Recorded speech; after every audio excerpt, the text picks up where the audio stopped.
नमस्ते प्यारे विद्यार्थियों, गोविंदगढ़ महाविद्यालय द्वारा चलाई जा रही ऑनलाइन कक्षाओं में एक बार फिर से मैं आप सभी का स्वागत करता हूं। मेरा नाम है दीपक कुमार और मैं राजकीय महाविद्यालय गोविंदगढ़ में हिंदी पढ़ाता हूं। आप सभी मुझे जानते भी हैं और आज हम बीए तृतीय वर्ष के प्रथम प्रश्न पत्र में अयोध्या सिंह उपाध्याय हरिओद द्वारा रचित प्रिय प्रवास के छठे सर्ग में राधा और पवन दूती का जो प्रसंग है उसको लेकर के प्रस्तुत हुए हैं।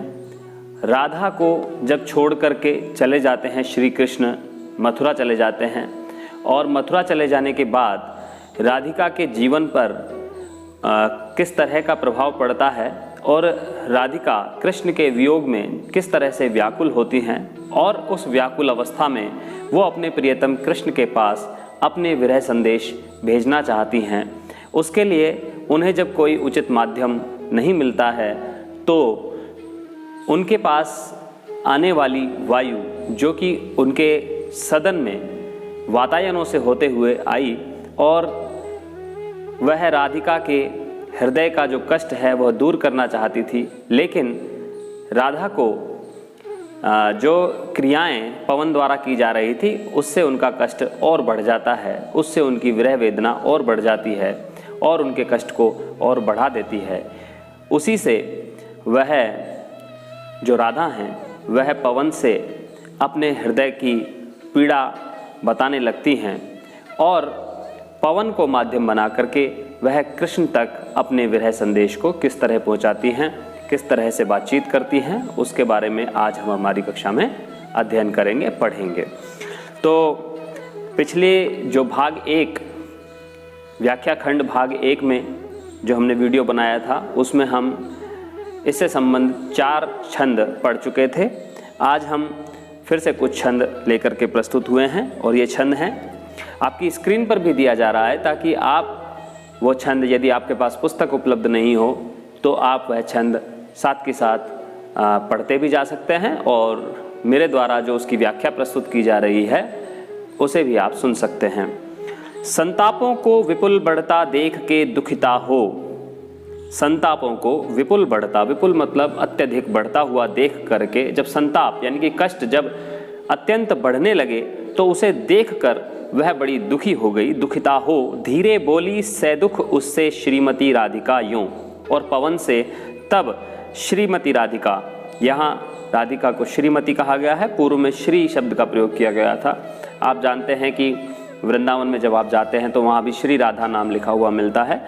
तो धीरे बोली सै दुख उससे श्रीमती राधिका यूं। और बड़े दुख के साथ वह जो राधिका हैं वह पवन से वार्तालाप करने लगी, बोलने लगी। क्या बोलने लगी देखिए कि प्यारी प्रातः पवन इतना क्यों मुझे है सताती। हे प्यारी प्रातःकाल की पवन, तू मुझे इतना क्यों सताती है। यहाँ आप यह अनुभव कर सकते हैं कि संयोग काल में प्रकृति के विभिन्न जो रूप होते हैं वो नायक और नायिका के हृदय में उल्लास को, हर्ष को बढ़ाते हैं, लेकिन वियोग की अवस्था में, विरह की अवस्था में वही सारी क्रियाएं उनके लिए अत्यधिक कष्टकारक हो जाती हैं। तो नायिका कह रही है, राधा कह रही है, प्यारी प्रातः पवन इतना क्यों मुझे है सताती, तू मुझे इतना क्यों सताती है। प्यारी प्रातः पवन, पै वर्ण की आवृत्ति है, अनुप्रास अलंकार भी है। क्या तू भी है कलुषित हुई काल की क्रूरता से। क्या तू भी है कलुषित हुई काल की क्रूरता से। कै वर्ण की आवृत्ति से यहाँ भी अनुप्रास अलंकार की छटा दिखाई देती है। क्या तू भी है कलुषित हो गई, क्या तुझे भी काल की क्रूरता का प्रभाव तुझ पर भी है।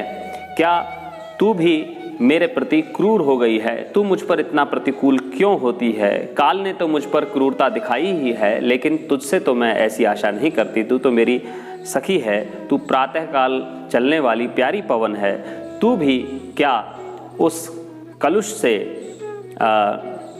प्रभावित हो गई है, क्या तू भी कलुषित हो गई है, ऐसा राधिका पवन से कहती है।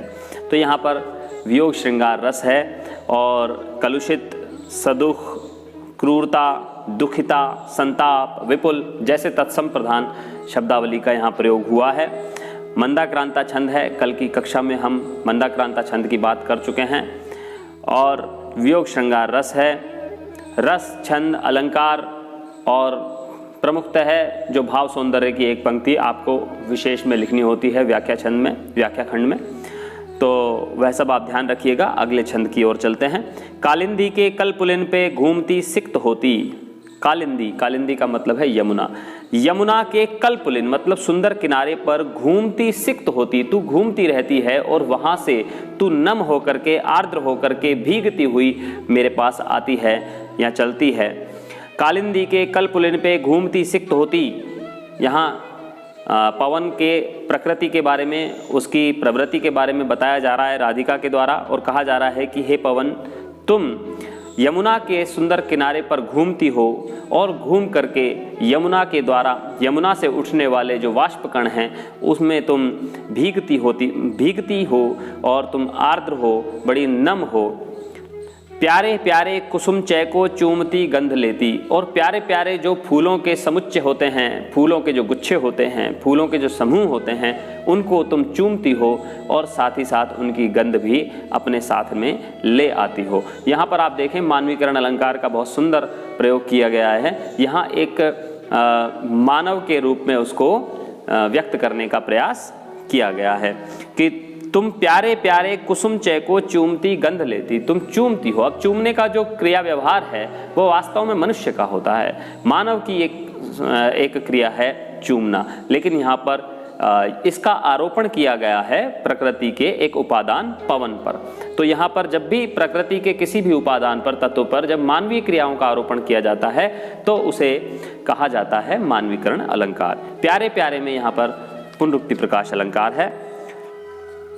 प्यारे प्यारे कुसुम चय को चूमती गंध लेती, तू आती है वहन करती वारी के सीकरों को। और तू जब आती है तो वारी मतलब जल के सीकर यानी बिंदुओं को तुम अपने भीतर वहन करके आती हो, अपने आप को तुम उसमें भिगा करके आती हो, उनको उठा करके आती हो, जल बिंदुओं को ग्रहण करके तुम चला करती हो। हा पापिष्ठे, हा पापिष्ठे, लेकिन हे पापिनी, यहाँ पर पापिनी कह दिया गया है पवन को। तो आप समझ सकते हैं कि कई बार हम जिससे बहुत निकटता अनुभव करते हैं इस तरह के शब्द हम सामान्यतः उनके साथ प्रयोग करते हैं। हा पापिष्ठे, फिर किस लिए ताप देती मुझे है, भला मुझे फिर तू क्यों ताप देती है, मुझे भला क्यों कष्ट देती है। यहाँ विरोधाभास अलंकार है। आप देखिए कि पिछली 3 पंक्तियों में यह बताने का प्रयास किया गया है कि तुम फूलों की गंध को चूमती हुई आती हो, तुम वारी के सीकरों को ग्रहण करके आती हो, तुम यमुना के जो जल बिंदु हैं उनसे नहा करके आती हो, यानी कि पूरी तरह से तुम शीतलता प्रदान करने वाली हो। लेकिन फिर किस लिए ताप देती मुझे हो, मुझे भला किस लिए ताप देती हो, मुझे क्यों जलाती हो, मुझे पीड़ा क्यों देती हो।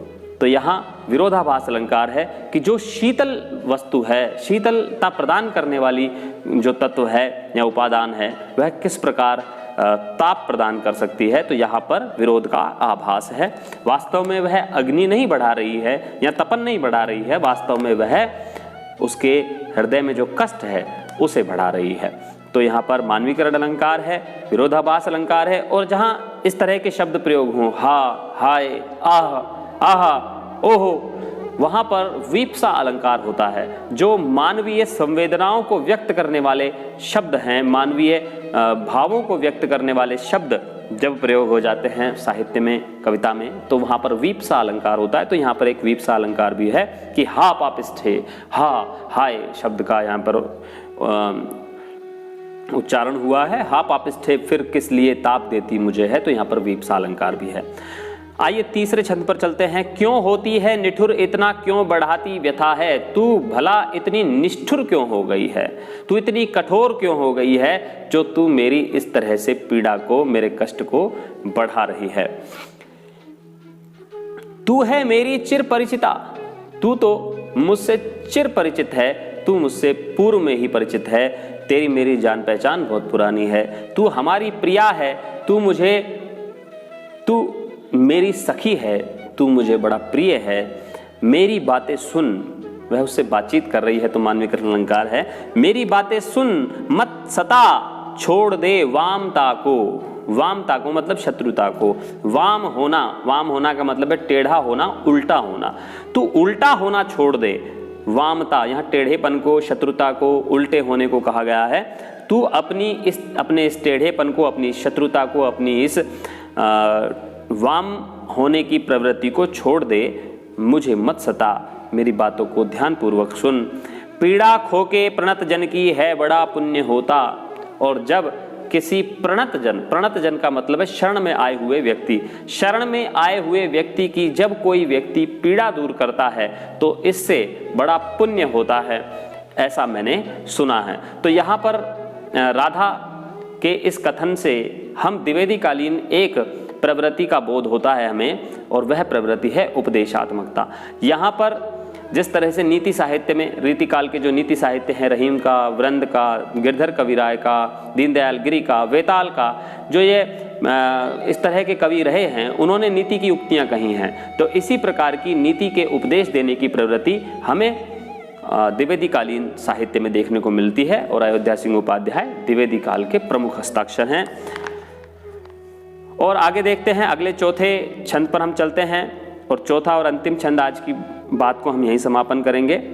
मेरे प्यारे नव जलद से कंज से नेत्र वाले, मेरे प्यारे जलद से, मेरे प्यारे हैं जो जलद के समान हैं, जो जलद यानी कि बादल, बादल के समान यानी कि घनश्याम जैसे श्याम शरीर वाले, कंज से नेत्र वाले, कंज से नेत्र यानी कि कमल से नेत्र वाले। तो यहाँ देखिए, जलद से में एक उपमा है कि बादल से, बादल के समान, और कंज से यानी कि कमल के समान नेत्र वाले। तो यहाँ पर एक से अधिक उपमाएं एक ही व्यक्ति के लिए आई हैं। तो यहाँ पर मालोपमा अलंकार है, उपमा का ही एक भेद है मालोपमा। जहाँ पर उपमाओं की माला बन जाए वहाँ पर मालोपमा अलंकार होता है। एक से अधिक उपमाएं एक ही व्यक्ति के लिए या एक ही उपमेय के लिए जब एक से अधिक उपमानों का प्रयोग होता है तो वहाँ मालोपमा अलंकार होता है। तो मेरे प्यारे नव जलद से, नए बादल के समान शरीर वाले घनश्याम, और कंज से नेत्र वाले, कमल के समान कोमल नयनों वाले, कमल के समान रक्ताभ नयनों वाले, कमल के समान सुंदर नयनों वाले, जाके आए न मधुबन से। वो मधुबन तो चले गए, मथुरा तो चले गए, लेकिन वहाँ से आए नहीं। अपनी पीड़ा को बखान कर रही हैं, वर्णन कर रही हैं। जिस तरह से सखियाँ आपस में बैठ करके एक दूसरे से अपना दुख साझा करती हैं, वैसे ही कुछ भाव व्यक्त करने का प्रयास यहाँ राधा के द्वारा किया जा रहा है कि मेरे प्यारे नव जलद से कंज से नेत्र वाले, जाके आए न मधुबन से और न भेजा संदेशा, और संदेशा भी नहीं भेजा। ये भी बड़ी एक पीड़ा है कि चलो चल जाने वाले तो चले गए और जा कर के और आराम से रहने भी लगे, लेकिन कोई संदेश तक मुझे नहीं भेजा। आज भी हमारे घरों में इस प्रकार की छोटी छोटी सी बातों पर झगड़े हो जाया करते हैं परिवारों में कि आप कहीं चले जा रहे हैं, लेकिन उसके बाद आप वहाँ पहुँच करके अपनी कुशल का जब संदेश नहीं भेजते हैं तो जो आपके प्रियजन हैं, जो आपसे प्रेम करते हैं, उनको बड़ा कष्ट होता है। उनकी एक अपेक्षा रहती है कि अपनी कुशलता का समाचार हमें दे दें, लेकिन कई बार क्या होता है कि हम भी बहुत अधिक व्यस्तता के कारण या कहीं हम थोड़ी बहुत उपेक्षा भी कर जाते हैं, उनके प्रेम को समझते नहीं हैं। वो वास्तव में हमारे प्रति बहुत ज़्यादा प्रेमाकुल होते हैं और हमारी चिंता करते हैं, इसीलिए हमसे चाहते हैं कि हम उन्हें एक संदेश भेज दें। तो आप भी ध्यान रखिएगा कि जब आपके प्रियजनों से आप बिछुड़ करके कहीं जा रहे हों तो आप उनके लिए एक संदेश जरूर छोड़ दीजिएगा, नहीं तो आपकी माताजी, आपके पिताजी या आपके घर में जो परिवारजन हैं जो आपसे प्रेम करते हैं उनको बड़ा भारी कष्ट होगा। तो जाके आए न मधुबन से और न भेजा संदेशा, मैं रो रो के प्रिय विरह से बावली हो रही हूँ। और यही कारण है कि मैं रो रो करके अपने प्रियतम के विरह में बड़ी बावली हो रही हूँ। तो यहाँ रूपक, माफ़ कीजिएगा, पुनरुक्ति प्रकाश अलंकार है। रो रो, रो रो शब्द का प्रयोग यहाँ पर एक साथ हुआ है। तो रो रो के बावली हो रही हूँ, जाके मेरी सब दुख कथा श्याम को तू सुना दे। और मेरी जो दुख की भारी कथा है, मेरे इस दुख की जो कहानी है, वो जाकर तू श्याम को सुना दे। यहाँ पर क्योंकि कोई और माध्यम नहीं है, कोई और तैयार नहीं है जाने वाला, और किसी से इस तरह के प्रेम की जो बातें हैं वो कहीं भी नहीं जा सकती हैं। अब पवन पर उसे भरोसा है क्योंकि वह उसके नज़दीक रहती है, उसके आसपास आती रहती है, उसके साथ उसकी मित्रता है।